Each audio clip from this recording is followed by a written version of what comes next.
Assalamu alaikum wa rahmatullahi wa barakatuh, everyone.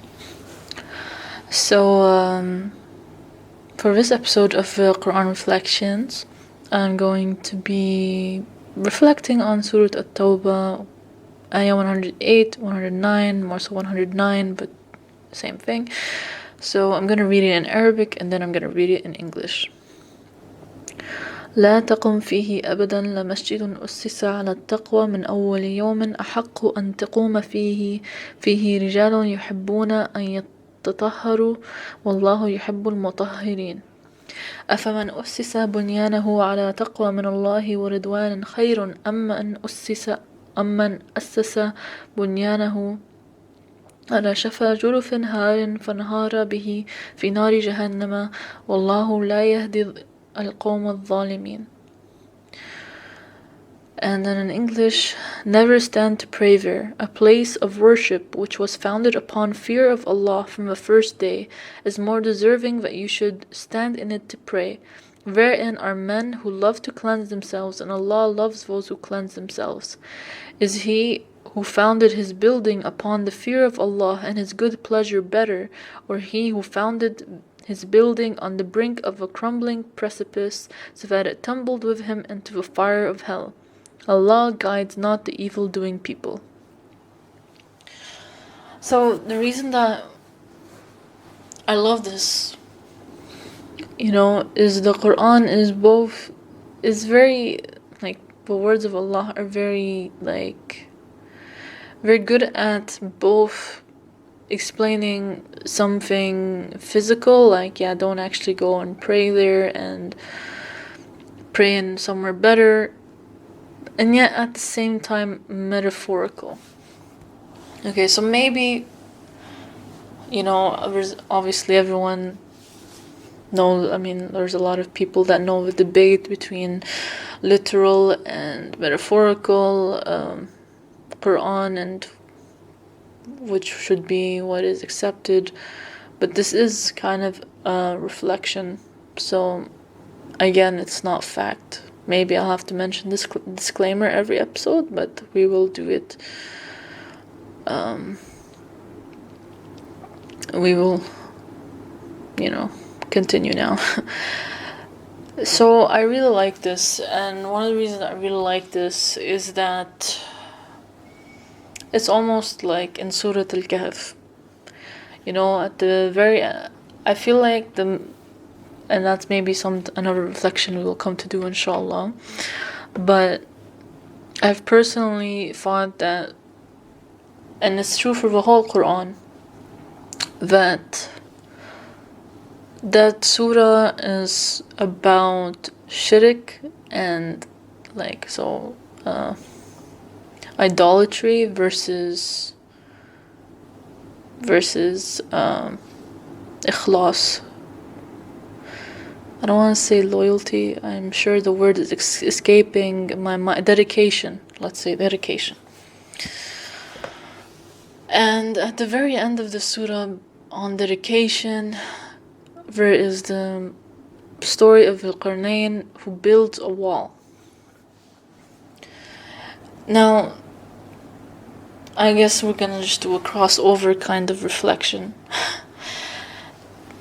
Because in Surah Al-Kahf, there is the ayah that I think kind of summarizes this. It is the ayah that I'm going to say again in Arabic and then in English.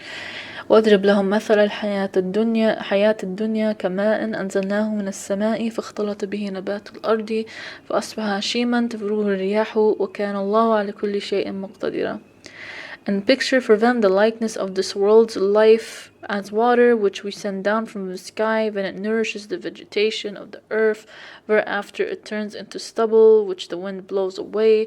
Allah is able to do all things. And subhanallah, right after this is the ayah المال والبنون زينة الحياة الدنيا والباقيات الصالحات خير عند ربك ثوابا وخير أملا.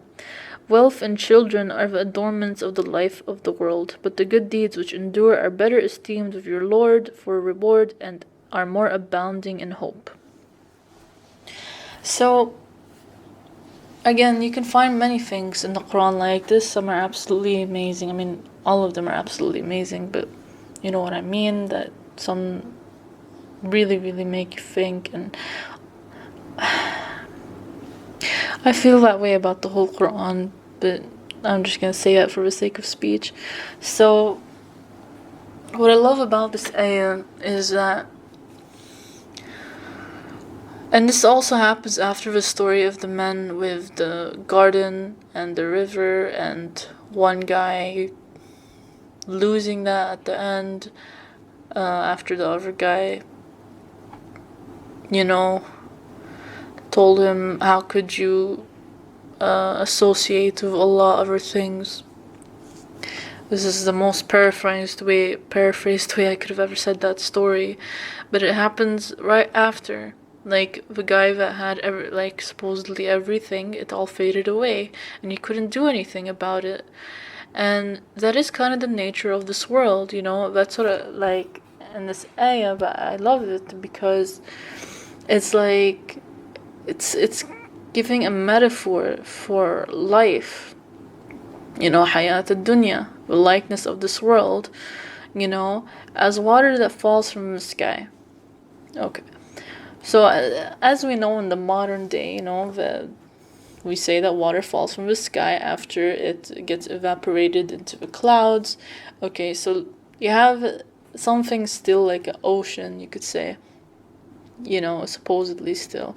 Or like it's there, and it evaporates to create a cloud, but that's not the part that is where this begins, So you have a cloud, and you think that's gonna stand still, and then it ends up raining, and you think, okay, the rain is the end of it, and then it mixes with the vegetation of the earth, and you're like, okay, but it's over there, and then the vegetation of the earth grows, and it doesn't stop growing, and you're like, okay, maybe when it dies, it's gonna be over, and then even when it dies, it turns into stubble, which the wind blows away.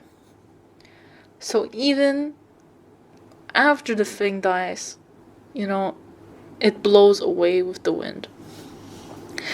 So, and then at the end of all that, Allah is able to do all things. The translation I preferred of that is, and Allah is the only absolute, and this everlasting world, in this non-everlasting world, I should say, Allah is the only thing everlasting. So anything that you worship other than Allah is just gonna blow away with the wind at the end. You can't stop this whole process. You can't stop it from happening, And after that it says, but the good deeds which endure are better esteemed of your Lord for reward and are more abounding in hope. It's the only thing that you can cling on to. It literally says, خَيْرٌ عَنْدَ رَبِّكَ ثَوَابًا وَخَيْرٌ أَمَلًا. Hope is actually mentioned there. It is the only thing that you can cling on to. So anyway, I kind of sidetracked there. But that is how I imagine anything that we worship other than Allah subhanahu wa ta'ala. It is just something that crumbles away. And at the end of the surah, there's Dhul Qarnayn with his wall, and one day that wall is going to crumble, and then at the very end of the surah, it's like, shall we tell you of those الأخسرون أعمالا, those that lose all their actions, and there are those that think that they did good, but at the end, it all falls apart. فَحَبِطَتْ أَعْمَالُهُمْ. All of their actions fall apart. Like, it's almost like the crumbling of a wall, And just like the person that holds on to anything in this world, and it will eventually crumble. Everything that you hold on to other than Allah will crumble. And so we have this issue as human beings, and we've had it since the beginning of time. Like, that's why one of Islam's main messages, and the main message in the Quran is not how to believe in Allah as much as it is how to believe in Him alone. And then come these ayat from Surah At-Tawbah about the masajid and how they were built, and how He's literally saying not to pray on Allah to Allah in that building that was founded on something other than the fear of Allah and His good pleasure better. Good pleasure, I'm reading the translation. Or he who founded his building on the brink of a crumbling precipice so that it tumbled with him into the fire of hell. Now, whatever those, like, I'm pretty sure he's talking about, he's talking about those that disbelieved, and they built a masjid, and I don't know the story behind these ayat, but I'm sure that if the masjid would at least be standing if they built it, right? So maybe one day it will crumble, but not necessarily then. And yet Allah is saying, is it better, or he who founded his building on the brink of a crumbling precipice, so that it tumbled with him into the fire of hell. Now that is clearly metaphorical. Any foundation that is built that is not connected with Allah will crumble, will blow away with the wind. And we really gotta work on which foundations that we build our own building, ourself, our soul. What is the building that we're going to create for ourselves in Jannah or in Hellfire? What are we gonna do? Where are we gonna end up? How are we gonna base this building of ours and make sure that at the end of the day it's not gonna crumble down and our actions will crumble down and they won't mean anything? And the only way to do that is if we check our intentions and we focus on Allah subhanahu wa ta'ala, and we really try to do that. And so I guess it's kind of related about and the Ramadan reflection of the shaitan not being there and building habits and all of that. It's like, this is our golden opportunity to lay out the foundations without at least the shaitan. We still have our own desires in the world and the evil things inside of us, but at least without the big evil force of shaitan coming at us from the right, telling us that we're doing good, that this is a solid building, and the way of the shaitan is deception, and that building is actually crumbling and will crumble, and it's not gonna stand. So I like this metaphor, and if I could right now, I would maybe ask myself what the bricks would be. What would be the bricks from my building? And which ones can I begin doing this Ramadan? Begin building, molding and then building. Can I come out of this Quran with a solid foundation? I'll tell you honestly, I feel like I'm in real need of that. I'm in real need of coming out of this Ramadan with a solid foundation so I can live the rest of my life. And as I'm saying this right now, I'm actually, subhanAllah, I'm reflecting on this, and I'm only now realizing that that's exactly what I want to do, and that's exactly what I need to do. And it puts it in perspective for me. So, and in these ayat, Rabbana is literally talking about praying to Allah, standing before Allah, and the building in which we do that. Oh, that's yet another reflection. Imagine this whole being quarantined during Ramadan and not being able to gather at the masajid, and we have to make our own home a masjid. Oh my God, this is the theme for Corona, guys, for Ramadan, Corona, quarantine. Are we gonna make the house that we stand in, a proper masjid with a proper foundation, or are we just gonna rely on the bricks that others have laid down? that will just end up crumbling. You know, not to say that the masajid will end up crumbling, but are we even capable of laying our own bricks as people that believe in Allah? Oof. So yeah, right now I kind of want to ask myself what those bricks are and what I'm going to do with those.